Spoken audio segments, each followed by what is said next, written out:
Hello, here we go. Well, I've got my brew now. Let's get cracking. Episode 2 of Just Do It, the channel all about run, bike, run, with a focus on how to mitigate the effects of aging on the more mature population, so we can maximise performance and the decline that inevitably hits us all.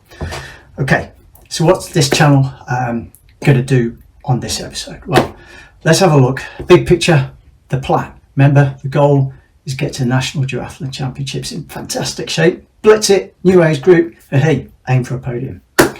So first, what's the plan for the next 6 months? Well, as we can see here, I'll throw it up on the screen. It's pretty basic. This is me all over. I've tried to do the detailed plans, the sessions, detailed in advance, and well, for me, it just doesn't work. Some people it may do, but not for me. Loads of things get in the way. For instance, now I have a busy job, I've got things going on in domestic life. Any plan just puts pressure on me, so I'm not interested. So what we've got in front of us is 3 phases. Okay, first phase, all about strength training. And this links into what worked well last year that was different, that I've not done previously. And you'll notice on that 3-phase plan, there's no actual timescales on there because, well, for me, that's how flexible it needs to be. First phase, strength, conditioning, maybe 2 months, maybe 2.5 months. We'll see how it goes. And obviously that is splitting itself to different types of exercises that moves you more along to the actual specifics of running and cycling. More about that on future episodes. And then lastly, you move into more of the actual specifics of running and cycling, getting that race pace dialed in, but not completely get rid of the strength and conditioning. So it's that sort of balancing out. Start off at the top, strength and conditioning, not so much actual cycling and running, and then gradually it switches over. And another thing I learned from last year, this year, don't stop doing the strength and conditioning. Once you get into the main summertime, you're doing loads of races, it's very easy just to ditch that because it just gets in the way. But we'll cover that as well, about how we can tick over, keep it incorporated.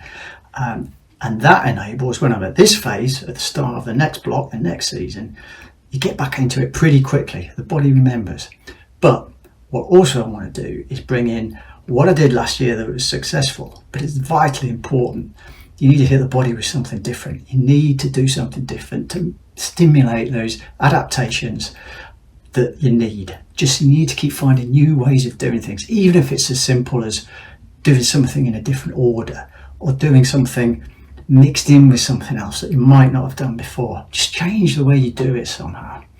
And you'll see able to go into specifics as well, that how we incorporate strength and conditioning, plyometrics, cycling, running, all in the same session, which again I think is key to get it all in there together. So that's the main sort of big picture schedule plan taking us up for the next 5 or 6 months. So let's have a look at the first 9-day block. If you remember, I mentioned that my training's on 9 days now. I'm redefining the week. It will catch on. I'm sure everybody will be doing it eventually. So 9 days in my week as far as training goes. And within those 9 days, I want to focus on key sessions. Okay, so those key sessions are the ones that are important. And really, the sessions that I do in between are a factor of how well can I recover, how well can I build in some sort of endurance and muscle memory, connective tissue strengthening, just becoming more robust is the key, especially in the first few months. So I've highlighted the key sessions in green. Now, if one key session doesn't happen, let's not get too worried about that. We can shift it on. So the first key session was strength and conditioning, as that is the phase that's starting now. The bits in between at the moment are endurance, and those will build gradually, but the key is that they're kind of in recovery is the focus for those at the moment. But we'll run through the 9-day week now. Hey, let's have a look at how it went. Tuesday, key session, strength and conditioning. A nice run warm up, quite nice weather actually. Not forgetting activation before you start. Key, I found this really, really useful. And I think this is partially one of the elements that's really helped progression throughout the last 12 months. So, not forgetting, tip number 1, get cheap trainers, buy ladies if you can. Okay, back to the gym. So, compound exercises, this is the key. To begin with, building up get the technique right for compound exercises. Don't do any little curls, stuff like that. Compound exercises, deadlifts, squats. Moving on, incorporate single leg exercises. This is fantastic and leads into plyometrics once the strength and conditioning progresses over the months. New for this year is doing spin bike single leg drills. This keeps the specifics of strength and conditioning with cycling. This feels really, really good and sets you up nicely. Also this week, away we worked for 2 days in Oxfordshire. So did get an easy run in and a day's rest. Tried video recording on the run, and here's my horrible attempt. Hey folks, just trying this chat while you run thing. Now this is a fancy camera, no fancy mic. Looks like it's shaking all over the place, so let's see how it goes. But I'm away from with work somewhere in Oxfordshire. Pretty tiring day, on my feet all day, which doesn't sound much, but impacts me when you've got gym legs. So I'm just grabbing a quick 6 or 7k shakedown, nice and easy, 5 to 5 minutes, 10 kp pace. Hopefully in the future I might find a better way of doing these action shots. I mean, that's all what the running content creators do, isn't it? Get the gizmo out, do a bit of filming on the run, get achy shoulders, feels like I've been putting curtains up for 2 hours. Also the wind I can feel, which probably means you can't hear what I'm saying, but let's see what comes out. We'll catch you up after the 9-day cycle. Happy days! Right, so we've covered off some of the sessions for the last 9-day week, shall we call it. Let's cover off the remainder of those key sessions within the last 9 days, and then finish off with a bit of a review of what I call what I did last time differently. And that will set the scene about the sessions that we're going to go into more details when we have further episodes and drop of information. So to finish off this 9-day cycle that we went off, strength and conditioning, we covered that one. To be honest, that warrants a whole number of episodes on its own, and hopefully we can do that and go into more detail. And I'm looking down at the crib sheet. I also did what I call a kitchen sink bike run. So all depends how you feel. Kitchen sink ride on the turbo. Let's get started. First 10 minutes, are the legs there? Are they not there? If they're there, then let's just go with it and have a bit of everything thrown in there.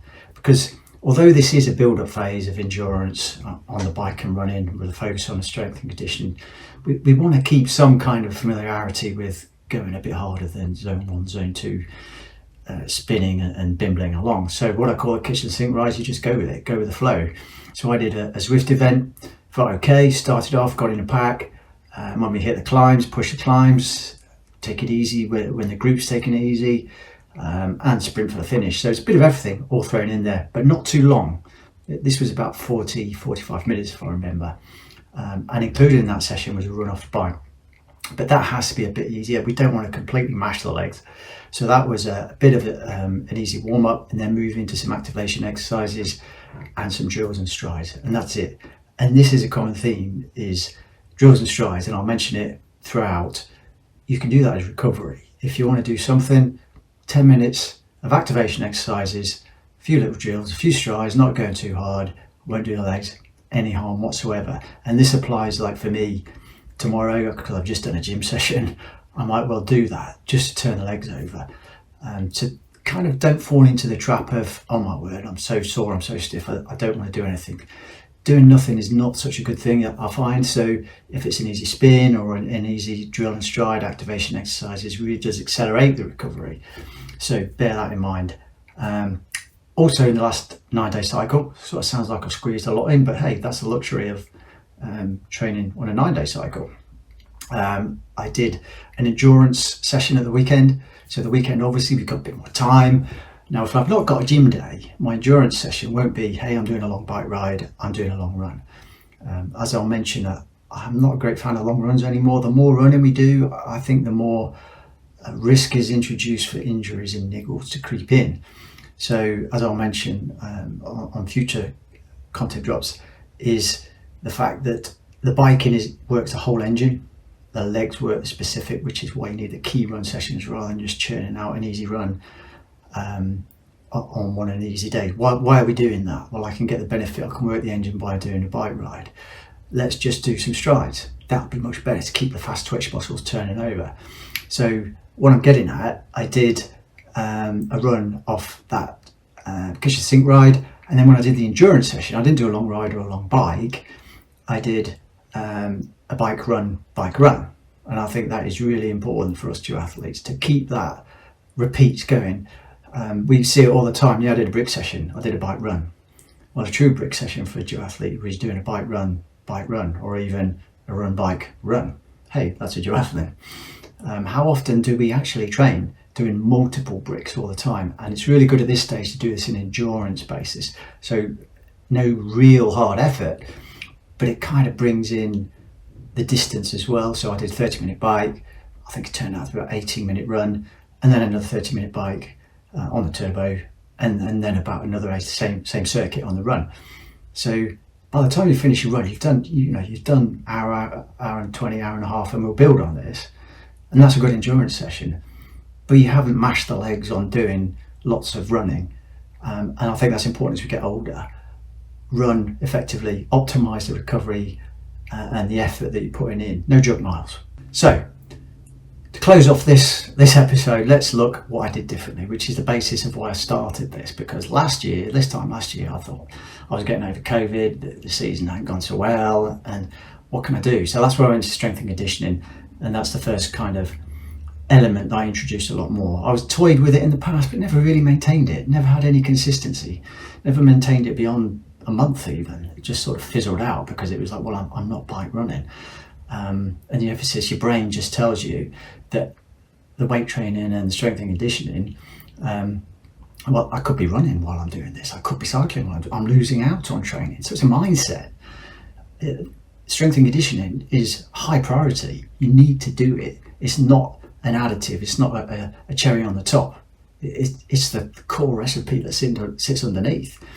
So that's what I did differently, and I phased it. So when I started, I built up the weights gradually on compound exercises, and then built in a lot of single leg work, static single leg work to begin with, and then introduced more plyometric type exercises as the time went by, after I'd got the benefits of doing the compound exercises, the squats, deadlifts, leg presses. But the plyometrics brings in that specific running and cycling benefits, I think. In terms of box jumps, single leg hops, things like that in the plyometrics. And you do need to be careful with those. They're a bit more dynamic and they do bring in injury risk. So that's why the compound work first is good. And then you do perhaps some plyometrics without the burst at the top, the push off. So it's just the exercise, get the body mechanics flowing. So I phased it, is what I'm saying. And it was constant, kept it up, and I have done ever since. And progressive, so the weights increase gradually, lots of little improvements, no big ones. First improve the reps. Once you get into the number of reps you want to do, then drop the reps, put the weight up slightly, build back up. So don't rush it, there's no need. Recovery was the other thing. I'm notoriously bad at recovery. I like to train hard, I like to feel like I'm training hard. If I can beast myself, I probably will. So I've reined that in. Recovery has been more of a focus in terms of the amount of sleep, the nutrition I get, and I'll go through some supplements that I moved into taking, and I still do last year. I think all these little things add up to gains. You can never prove that the nutrition you take and the supplements are actually working, but hey, if the results are good all around, then keep doing it. So I'll go through that in more detail as well in the future. And the other thing I did more was maintain the bike run specific sessions. So rather than just defaulting to biking and running, I maintained that specific muscle memory path, if you like, of bike run multiple times, which I think is really useful. Some of it easy, some of it hard as we progress nearer to the race season. And lastly, what I did differently was run drills, activation exercises and strides. I used to do strides as an interval session or a track session, but never routinely during the week. Now I do them all the time, and it feels great because you don't really tire yourself out. but it gives you that turnover on the legs. If you mix that with drills and activation exercises prior, then you can form that into a warm-up before a race. And we do that a lot at the club, so a big shout out Newcastle Staff's Dry Club. Their track sessions, it's got some great coaches, and they will do some activation exercises and some great running drills and strides before the track session. So often I've turned up for one of those track sessions, I thought, oh, I've got no legs with me today. Do the run drills and strides. Hey ho, you're ready to rock for a track session. And it turned out okay. So thank you to the club. And that wraps it up this week. 9-day week, should I say. I've already started getting some content together for the next drop.